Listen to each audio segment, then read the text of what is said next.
Hi everyone, so I'm Krawezik and with SCC, and today I was asked to tell you a bit about GPUs, and I thought I'd increase that to, in general, the resources that are available for machine learning at FI. So some slides, you probably know them. If you don't, well, it's a good reminder that we have two clusters, not just one. We have Popeye and Rusty. Rusty is here, and a part of it in Secaucus, New Jersey, so they're connected with dark fiber. That's why you can transparently have the look of a single cluster while in fact we're distributed, and Popeye is in San Diego at the supercomputing center there. In terms of hardware, so I highlighted in red the parts that you're probably mostly interested in since you do machine learning. So here we have V100s at Flatiron, so those 24 nodes of them. In core sites in New Jersey, that's the bulk of it, 123 nodes, mostly A100 and H100. And Popeye also has some GPUs that are V100. Overall, in CUDA cores, so whatever marketing lingo that means, it's 5 million CUDA cores. If you look into the details, so the first thing I'd like to remember you is you do have a beefy GPU in your workstation. Usually it's an RTX 6000 or A6000. So when it comes to debugging, etc., it has plenty of memory. It can be useful to start with that. Then if we look into what's available, so the V100 nodes, they have 4 GPUs per node. They are SXM2 connected, which is this fast connection basically between GPUs, high bandwidth, etc. And those are mostly 32 gigs. You can look into, we have some different test systems that are available on Slurm as well. You can check the wiki for all that stuff. Note that only Popeye has InfiniBand for the V100s. It's not the case on Rusty. There is no fabric on Rusty, so don't try and run multi-node, very intensive jobs here, but for anything else it should work. When it comes to the A100 nodes, those have 4 GPUs per node, SXM4 connected, so same thing, very high bandwidth. Half of the nodes are 40 gigabytes per GPU, the other half are the 80 gigabytes version, and everything is InfiniBand related, connected, water-cooled, etc. And then we have, of course, the H100 nodes. So those have 8 GPUs per node with 80 gigs. But note, there is no SXM. So for multi-GPU runs, what I recommend is that you check that you're running on the same CPU socket. So if you don't know how to do that, you can type module load HWLock, and then lstopo will actually show you the topology of the NUMA system.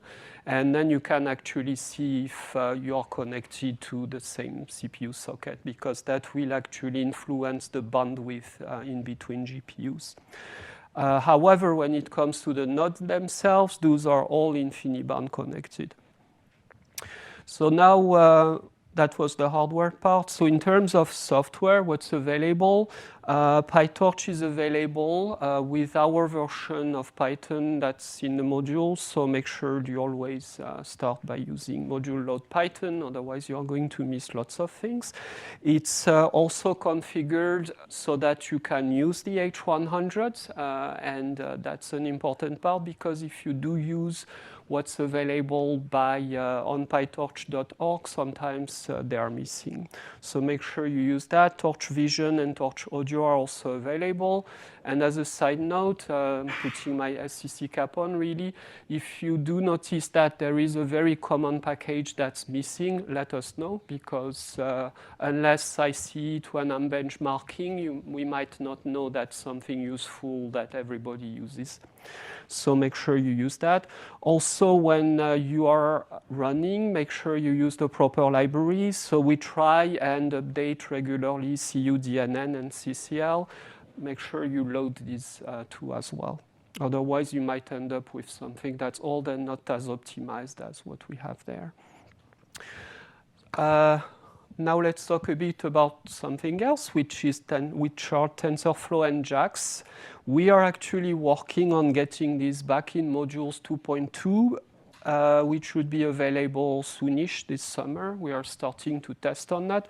Wasn't in 2.1 because the nice people at Google decided that it would be impossible to build them basically outside of their machine. Like, we are using something called SPAC for our modules, and everybody was pulling their head trying to figure out how do I actually build these things, and nobody could make it work. Luckily, they fixed it now, and 2.2 should have that back. If you do need to run JAX and TensorFlow right now, my recommendation would be you try to load it from module /2.0. It's very easy to roll back into an old version of module. However, be wary about the fact that it was probably built before we had the H100, so that means you will have to stick to the A100 and V100s for that. Also, side note, I don't think anyone in SCC has lots of experience in TensorFlow and JAX, so your best bet will probably be to ask Insyware in this case for experience from other people. In general, software practices, anything that SCC recommends applies to machine learning. So that means that if you are running lots of big things, make sure you actually checkpoint, because you might end up having a job that dies due to a random crash of the hardware or anything like that. It can happen, so make sure you do that. If you miss something, make sure you use virtual environments. So, and with these options I put here, so system side packages, so that you don't reinstall everything that's already installed. And finally, as always, we recommend Conda to be really your last resort. If you don't have a choice and something is really tied to a version, then you can use Conda. But in general, try and go first with virtual environments. Any questions? You can ask questions as I talk, by the way, no worries. So the third thing I wanted to talk about are data sets and models. We started putting together some things in terms of that, because we realized, well, many people are going to use ImageNet, many people are going to start using the same packages, and the same thing goes for models. So for now, the way it works is you go on the wiki on that page, machine learning data sets and models, and you can check what we have there. So we have some images right now, so ImageNet.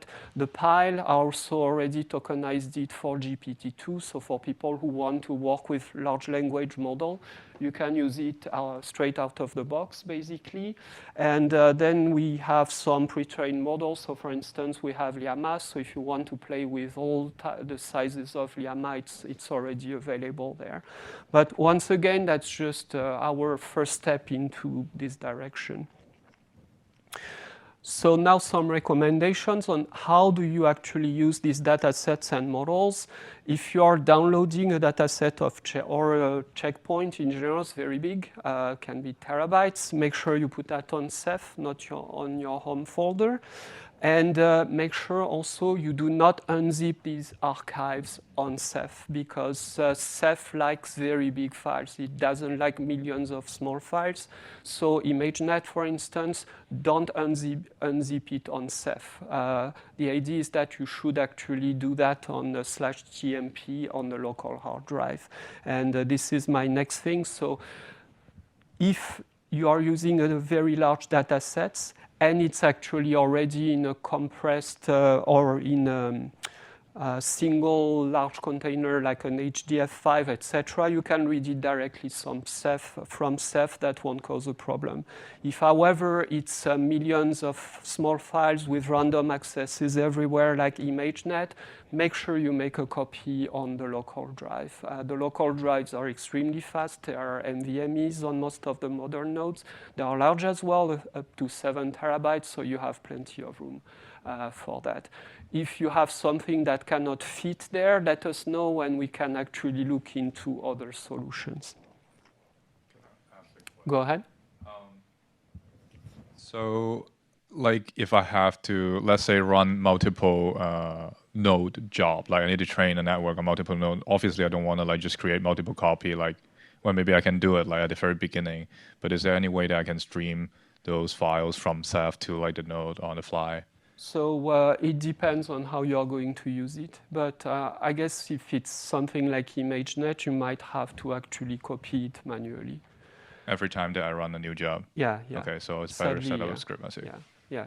That's why we are trying to find solutions around that for now. So typically you would reshard your dataset as a preparation for training. So if, for example, you were training ImageNet, typically what you would do is you would reshard all of the images of ImageNet into, say, 1,000 different shards that then you can read. Like they're like small enough to fit, but large enough to not cause issues with accessing millions of files. And the PAL, we're doing this for training that also. Like typically for very large datasets, you should think about resharding the dataset before you use it.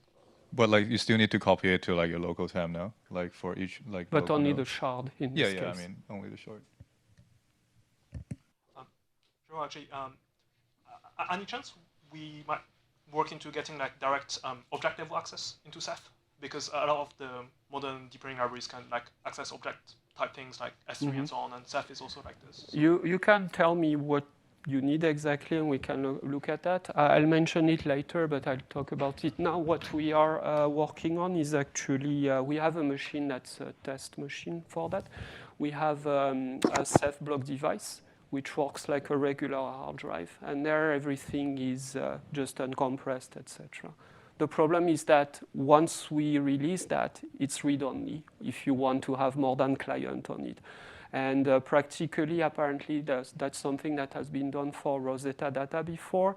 Whenever you create your batch job, you're going to say, hey, I'm going to use that. This way it will be mounted, and then people will have access to it. The nice thing is that it looks like a hard drive, except that it's distributed, etc. And in my test, it's as fast as using NVMe. So it's extremely fast. It's really nice. Michael? Just about the /TMP, so that's basically the scratch space we're supposed to use. That's the local hard drive. And is that going to be sort of automatically cleared up after we use after, that? After your job, it's cleared up. Yeah. Okay, so it's done. I wouldn't need to take care of that. No, you don't need to manually erase anything. Great. Cool. Go ahead, Janelle. Sorry, I haven't used. Yes. Okay.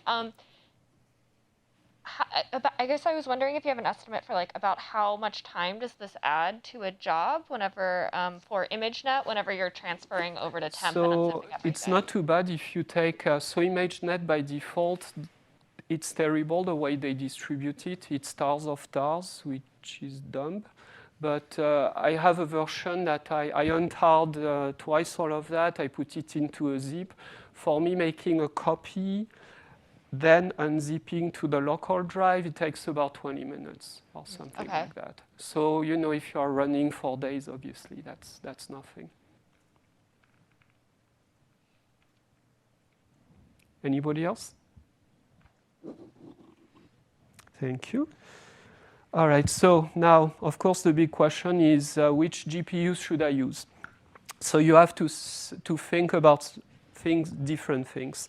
So the first thing is usually each time there is a new version, a new generation of GPUs, you do have a significant performance boost, which corresponds roughly as the price boost as well. So that means that in between the V100s to H100s, you got 2 or 3 times the performance.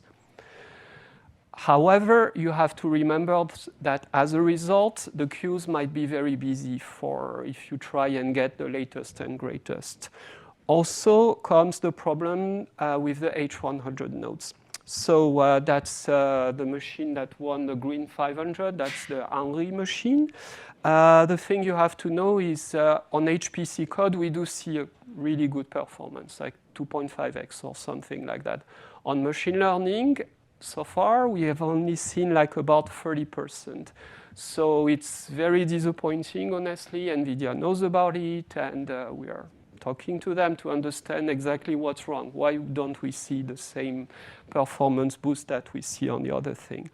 Also, as I mentioned before, you can have issues with the PyTorch packages that you get from pytorch.org because they might not be using CUDA 12. And as it happens, NVIDIA recommends the following: CUDA 12 for the H100 and CUDNN greater than 8.8.0. They tell, well, before it's not really optimized. Little disclaimer, I actually tried under that and I saw a minor boost in performance. So there is something else going on that we are not sure yet. So honestly, unless you really want to compile PyTorch 2 point something yourself, etc., if you don't want headaches, stick to the A100 for now for most of your work, unless you really know what you're doing and want to play with the H100. It's coming, but still not there yet. The problem we have is actually, I was mentioning that before with some gentlemen, is that Python packages do not actually all build with CUDA 12. That's why we don't have it by default on the machine. We do have the driver. The driver gives really good performance, but when it comes to the compiler and VCC, etc., we stick to 11.8. They do recommend, compile code for the H100, no problems, but it's not the recommended path for these machines by NVIDIA. So the default is something else, and you have to load it explicitly, obviously. And finally, of course, once again, remember your workstation as a GPU so that you don't need to wait in line if you are just debugging something simple. So, question? Yeah, I was just wondering, for the ML example, you say it's only 30% faster. Yeah. I was wondering what sort of benchmarks. So we ran different things. I ran, for instance, ResNet 50 because it's actually something that's a GPU that's taxing on the GPU. And we had also some colleagues from other institutions like CERN, etc. They played around CIFAR, things like that, same thing. And recently we also tried on something large, like it was actually on it was training on Megatron 11 billion on 8 GPUs, and same thing, like very kind of, while since it's a transformer, it's supposed to be very good, and I expected to see something better than that, but still the same. Across the board, it's actually around 30%, maybe 35 sometimes, maybe less for smaller things, but nothing impressive. While in theory, you know, a BERT or something like that, they say, oh, you get 6x or something like that. So we are really far from that. Any other questions? All right, so now something important. Once you have the GPUs and you start working on them, the question you have to ask yourself is, am I using the GPUs efficiently? So you have two different ways to know that. One is to wait for an email from Nick, my boss, who is going to tell you, hey, you asked for these GPUs and you are using 10% of them. Or the other way is just using simple things like NVTop, for instance. It's available in module load NVTop. This is a screenshot on how it looks like. So here I'm giving a bad example, basically. So in this case, I was running ResNet 50. But as you notice, out of 8 GPUs that I requested, only the top 4 are being used. Simply, I did that on purpose because I was actually looking at some scaling numbers. But the nice thing about NVTop is actually not just the 2 lines that it shows, which are GPU occupation in terms of compute power, if you will, and memory. What you really want to look at, in fact, are the other numbers, like watts, for instance. So those machines, they can do 350 watts. If I run a Megatron, for instance, I see that I'm using the GPUs. It will tell 100% all the time, flatline, like here. However, I'm using only half of the watt. Why? Because if I look at the TX and RX numbers, which correspond to communication over the PCI bus in this case, I will actually see that it's capping. And what that means is that the GPUs are just waiting for that all the time. So it's a good way to know what's going on with your code. I highly recommend using that. Also remember to check what's going on with the CPUs as well, especially when you start using multiple workers to load your data, etc. Just using htop to see what's going on is really, really useful. So some quick, go ahead. So in the previous, say, page, if you set your OMP number of cores, would you see that here in the next one? Oh, okay. So Yeah, you would actually see more of these green lines, basically. Is that a good way of figuring out what that number should be?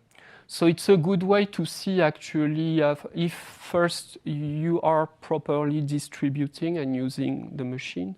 And also you kind of see that the parameters are working properly and things like that. Also, if they are using pinning, you can see if things are jumping all over the place or not. It's not as important as in HPC, but it can be useful to check that. So some quick tips in general.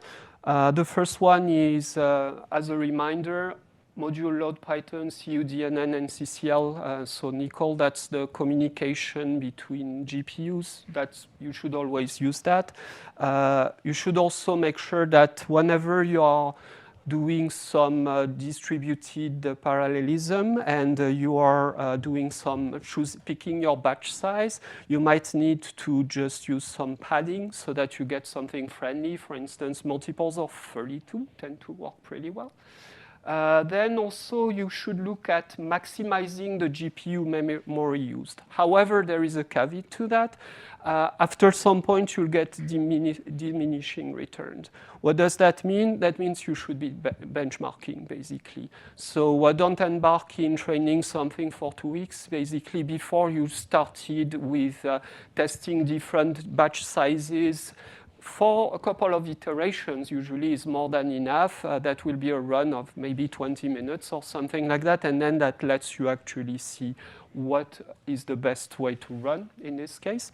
Also, when it comes to the CPU side workers, make sure that you never use all of the cores. So just like in HPC, we recommend leaving a couple of cores. For instance, in all the runs that I've done on I didn't mention it, but all of the modern GPUs are all on Ice Lake hosts. So that means 2 sockets, 32 cores each, so 64 cores total. The best result I found is using 48. I always use 48 now. I tried with different numbers. That's the best thing. Most importantly, never use all 64. Otherwise, you are going to fight with the OS, basically. So make sure that you leave a bunch of cores for the OS. And as I mentioned before, always start with benchmarking, because usually a couple of minutes will save you days of training, probably. So now let's talk a bit about the future of what we'll install, etc. As I mentioned before, we're looking into this Ceph block device for large dataset solution. The good thing is that in this case, the data is going to live on Ceph. Everything will be already uncompressed. You can really use it right away, so very convenient. Very fast random access, but the problem is that it's read-only, which means that from time to time we will tell, okay, this weekend or whatever, we have to bring this down so that we update it. That's why it's important to tell us now if you need some data sets so that we can already add it to the pile of things that I already have. And then, of course, there is the future GPUs. So probably, we are going to test soonish. NVIDIA came out with the Hopper, the Grace Hoppers. So we'll test that, obviously. But then we also look at other vendors, because right now we already have 2 nodes of 3 AMD MI200s. On HPC code, I actually got really nice performance with them. They are, so that they are way cheaper than NVIDIA, than what NVIDIA offers, because, well, NVIDIA is at the top, so they can charge whatever they want. The installation, however, of this is currently in progress. And finally, eventually, we'll get some Intel Ponte Vecchios whenever those become available, which means, I guess, once Aurora is installed at Argonne. Go ahead. How good are the AMD GPUs? Like, good as the V100, A100? No, they were about twice the they were about, no, wait, it was 1.5 times the performance or so of on HPC codes of the A100s. While the price was really, I think they are like about $13,000 compared to $10,000. The public price of the H100 is $35,000. So that gives you an idea of the level. And finally, I'd like to finish with this, a little plug, machine learning classes. So remember to register if you haven't. So the idea, for those who don't know, is in 3 weeks from now, June 25th, 26th, 27th, we are going to have 3 full days of machine learning. So the first day is basics of machine learning. That's 8 hours, by the way. It's the full day. Second day is data parallelism. And the third day is model parallelism with a big stress on transformers. We already have close to 100 people who have registered to all 3 days. Something I'd like to mention is that days 2 or 3 are for advanced users. So if you think you learn everything on the first day, maybe days 2 or 3 are not for you. But it's more likely that we'll redo these shortly, probably as the new season comes, basically. And that's it on my side. So thank you very much.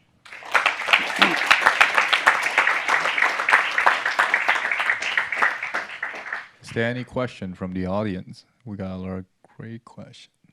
I don't see hands, but we got, like, oh, yeah. Not directly related to GPUs, but any chance we get storage on Fabric? I don't think that's possible now for reasons that are mostly related to drivers. Lots of the stuff that NVIDIA does, they give you a nice script to install, and the first thing it does is uninstall all of the drivers that we need here. So that's why there are things like OFED, etc. we cannot do. It's annoying, but it's their choice. Go ahead.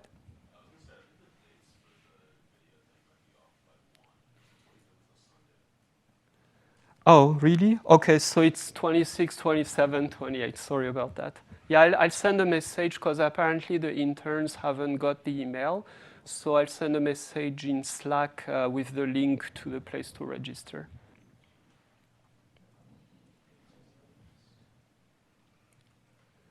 Is there a question from the back? Go ahead. This is kind of a dumb question, so I apologize. But like, I feel like we've given NVIDIA Yeah. and they give us the script that says delete all the stuff that we need. Yeah.